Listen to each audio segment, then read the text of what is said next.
Okay, so we'll discuss the battery management system. See, what is the purpose of a battery management system? A battery management system ensures the safety of the battery. So what are the components of a battery management system?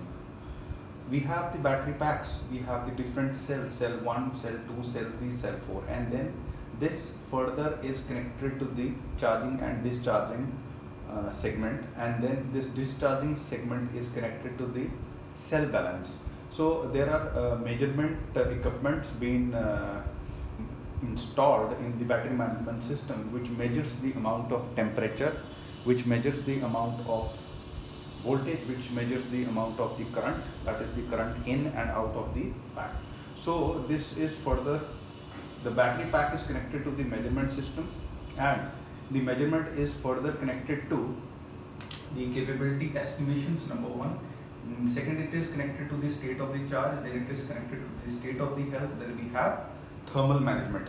So these all components 1, 2, 3 and 4, these all are connected to the measurement units, and then we have the CAN bus controller.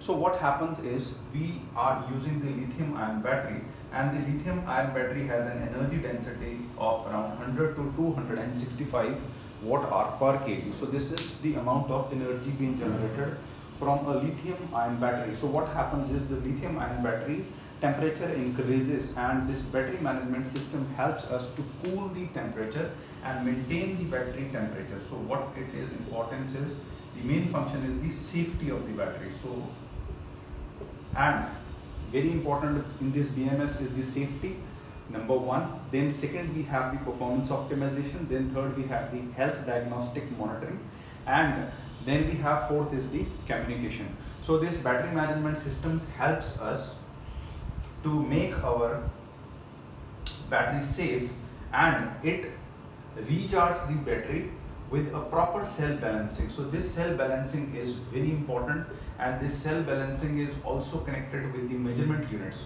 So we have number of volts being measured by this measurement unit, then we have number of temperature thermocouples being used for measuring the temperature. So very important in this measurement is the voltage measurement, the temperature measurement, and the current measurement. So this battery management system is an electronic system. We can say it is an electronic system which help us maintain the safety of the battery. Very important. So in electric vehicle, students always remember, the battery management system plays a very significant role for the safety of the batteries. Okay, thank you.